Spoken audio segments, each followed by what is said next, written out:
Welcome to Midlife Masters, the podcast where we help you rediscover your spark and thrive in life's second chapter. I'm your host, Anthony, and I am in midlife. I'm also in what some would call a spiritual awakening. Yeah, that's been really fun. It's caused a lot of emotional swings of sadness, anger, loneliness, resentment, and also feeling a little bit helpless and hopeless. I'm here to help you navigate through these wonderful feelings and mood swings. Each episode will uncover real stories, science-backed strategies, and heartfelt wisdom to guide you back to your passions, your values, and your authentic self. Whether you're longing to reconnect with your dreams, deepen your relationships, or find more meaning in your career and everyday life, you're in the right place. This is your invitation to remember who you are and create a future that lights you up. If you're ready to move from feeling lost to truly living, your journey of rediscovery begins now. Want more? Subscribe or like to Midlife Masters and join us on YouTube.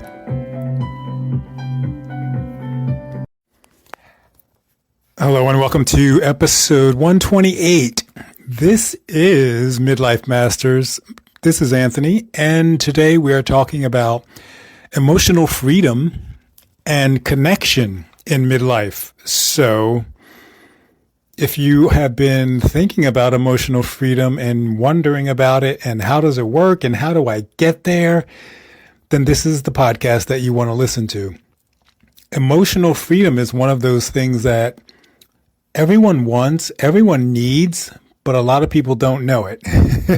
You don't know what's causing your upset, your anxiety, your frustration, your anger, your sadness, your loneliness, and the list goes on and on and on. But once you start to get in touch with that and you understand it, you know where it's coming from, where it begins, how to manage it, when it's ego, when it's heart, when it's mind, when it's gut, all of those things, then life just gets so much easier because it's really something that you can just look at and laugh versus spending a whole day angry or a whole day upset and not really being sure why, or being really angry at someone or something and kind of having this feeling a day or two later, why was I so upset? So it could be something from your past. Childhood is always something that plays a big role. It could, but it could just be past relationships, past scenarios, things that happened that are now causing you to brew these feelings in your current moment. So a lot of times we go through this stuff in our 20s and our 30s, and then once we hit the late 30s, the early 40s, we start to look at them more closely, we start to think about them, and we start to really want to do something about them because they affect not only our lives, but other people that are around us. And that could be friends and family, that could be coworkers, and we may just get to a point where I got to do something about it, which is kind of what happened with me. I knew that I had certain sadnesses at certain times. I had anger at certain times, but it was just kind of like, that's the way I am. I get angry when you do this or say this. I get angry when this happens. I feel lonely or sad when this happens. And then as I got older and I reached midlife, as we call it, I started to think like, well, why do I feel angry over this?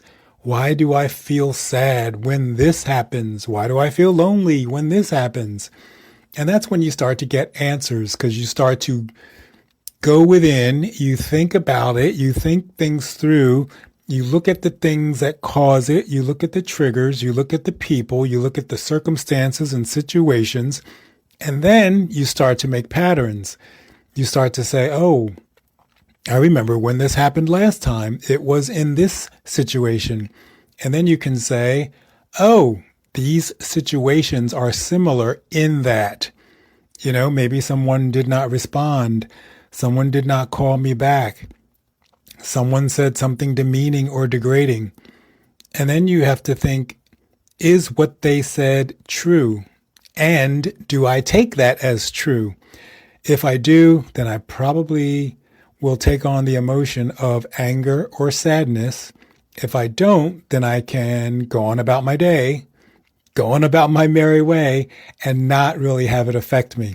So that's what we want to do. Ultimately, we want to get to the point where we can listen to things, we can hear things and see things and understand that they are not true for us. And then in that case, they don't affect us. They don't impact us. They don't make us angry. They don't make us sad. They don't make us feel lonely. We know that when someone leaves to go to work or away for the weekend, or maybe misses calling us back, it's not truly abandonment. It's not that they don't like us or love us or want to be with us. It's just because life is happening. And the best thing for us to do is go ahead and let our lives happen as well. Wait for them to call, wait for them to text, wait for them to come back. And in that interim, enjoy our lives being with ourselves or with other people. So that's pretty much what emotional freedom is. It's managing the way you think and feel and understanding that everything that happens in life is not something that we can control, but we can control our emotions and the way we act, react, behave, and how we think about things in the moment that they happen. A lot of times when it comes to midlife, we start to think more about what's loving, what's kind, what's considerate, what's heart-based.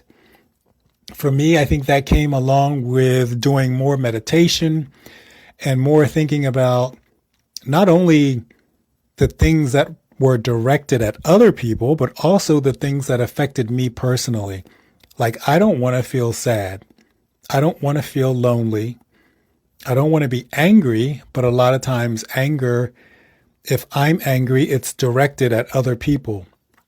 Sadness and loneliness were more directed at me and something that I dealt with internally. So when you start thinking about how you want to feel, whether you're with someone or not, then you start to think about, how can I change the way I feel? How can I change my situation? How can I change how I feel about this situation going forward? And for me, a lot of that became, what do I really want to do? And it started with, what does my body want to do? Does my body feel like going out tonight to a bar at 9 p.m.? Does my body really want to get up today at 6 a.m. just because my friends do it, or because I heard some guy on YouTube tell me that's what I should do if I want to be productive? Does my body want to walk 4 miles today, or does my body only want to walk 1 mile or 1 block? Or do I want to take a nap? Or do I want to sleep in? Or do I want to watch a movie? Or the flip side of that, do I really want to go out and have a good time? Do I want to go to a dance club? Do I want to party with friends? So once I started feeling what I wanted to do, it made a lot more sense to me, because I was thinking in my mind, oh, I want to do this thing because my friends are doing it. Or I want to do this thing because I heard this is what I should do. And a lot of times my body was not in the same alignment. It didn't want to do it. So in essence, I was forcing my body, to do things just because. So once I started getting in touch with my body and saying, all right, what do you feel like you want to do today, Anthony? And just kind of breathing into that, it was more like, oh, I don't want to go out to dinner with friends. I want to make dinner at home, have a glass of wine, have some music, and enjoy my dinner with myself. And then other times it would say, okay, we've sat home for 3 nights this week and we've had dinner alone. We've reflected, we've collected, we've done all the things, and now we want to go out and we want to be social. And sometimes that means I don't want to have any alcohol. I just want to have a glass of water or an iced tea. And sometimes that means I really want an espresso martini, or I really want a nice Riesling. So start to understand what you're thinking, but also what you're feeling. What are you feeling like you want to do? What are you feeling about your partner? Where are you feeling you want to go? How are you feeling you want to react or respond in a certain situation? Not necessarily with others, but with yourself. How do you want to respond when your alarm goes off at 5 a.m.? Do you want to hit snooze 5 times? Do you want to jump out of bed? Or do you just want to turn it off and allow your body to wake up whenever you wake up?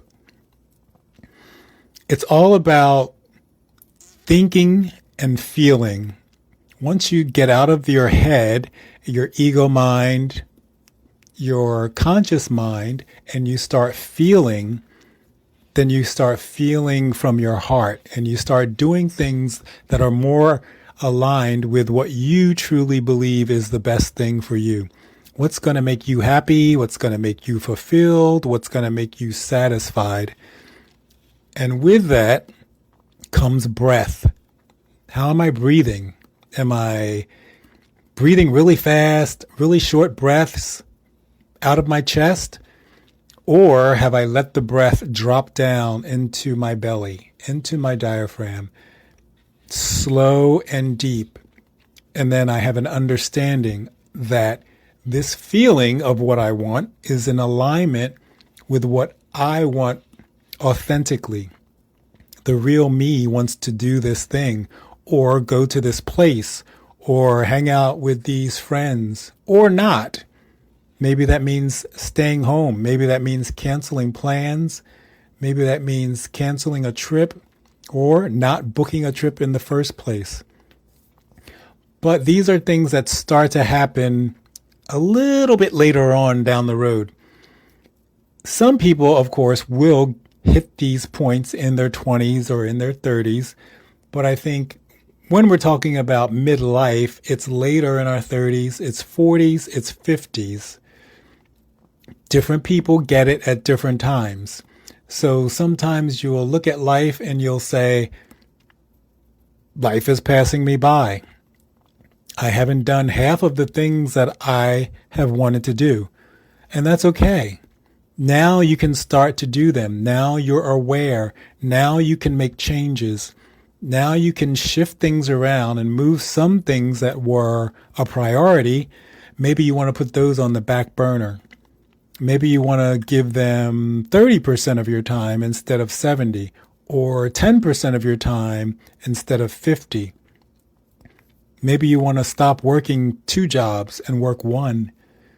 Maybe you want to dedicate Saturday to reading a book, or going dancing, or going hiking, or whatever the thing is that you've been putting off for the other part of your life.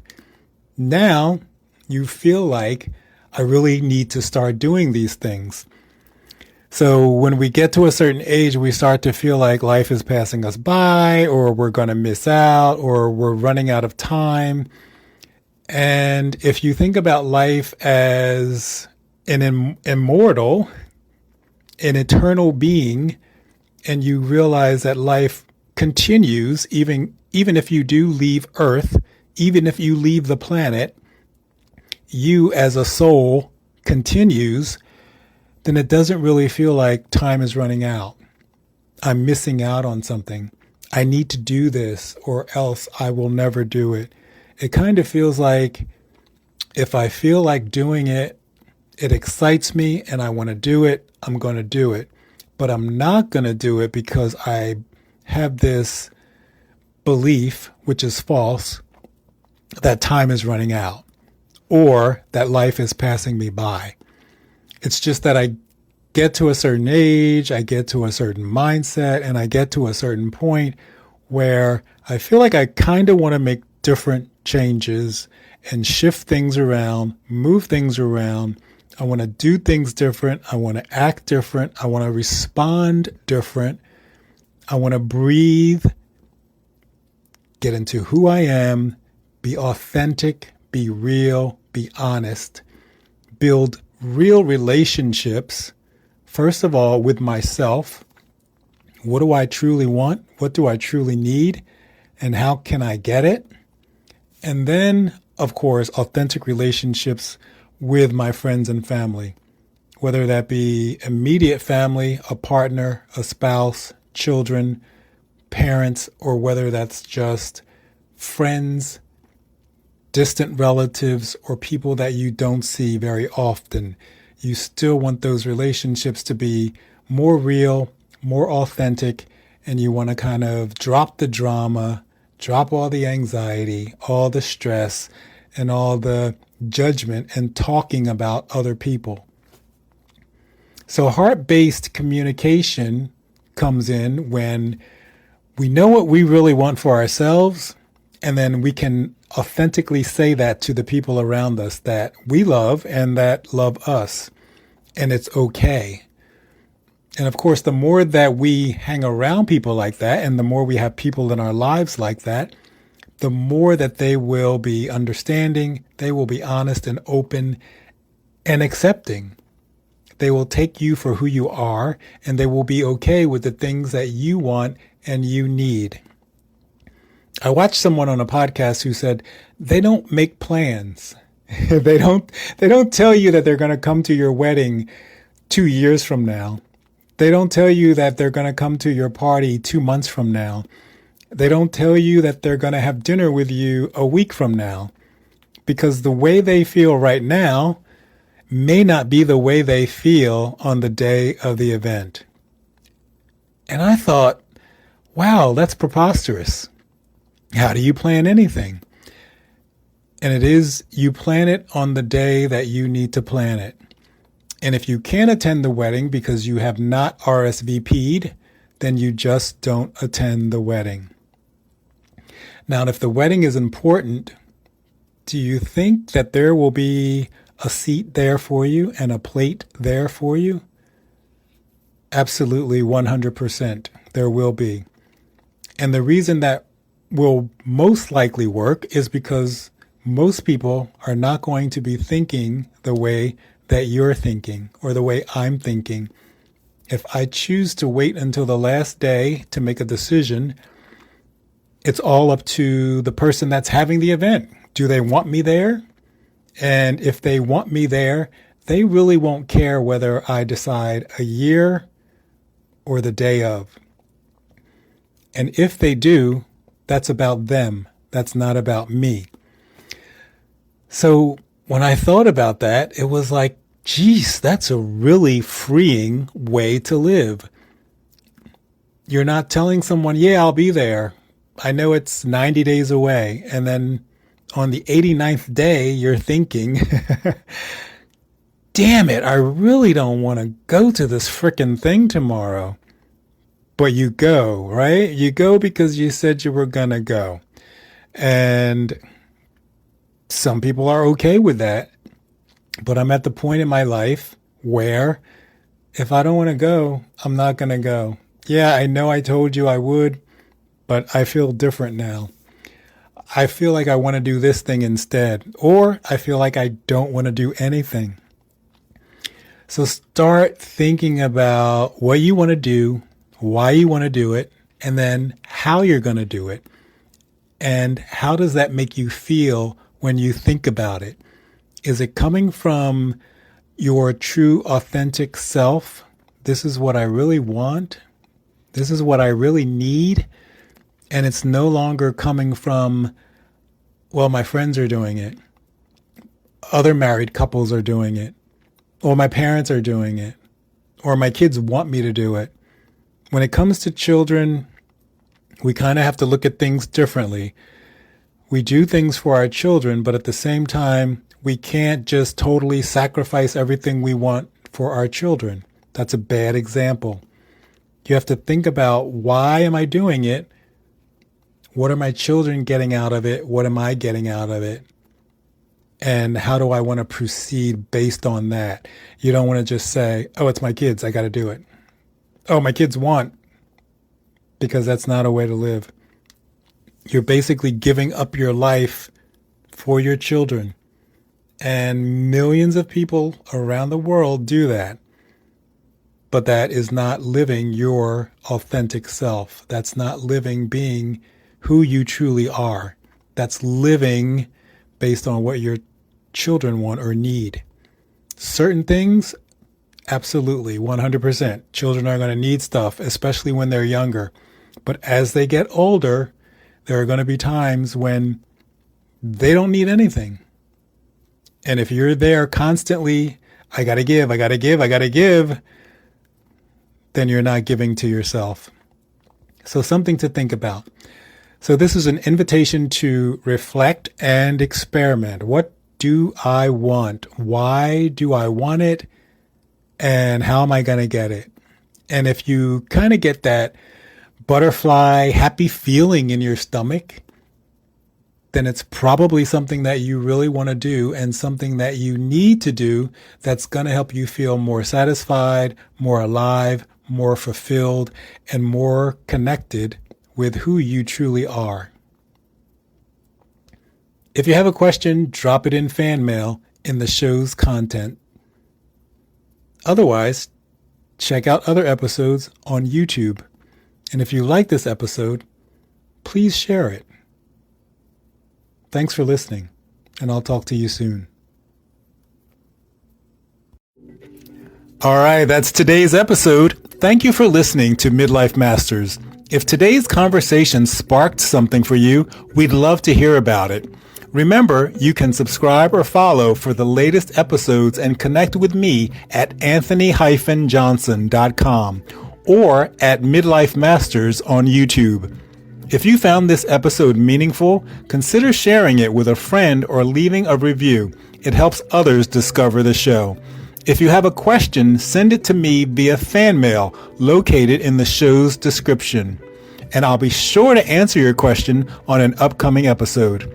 Until next time, master your mind and master your life.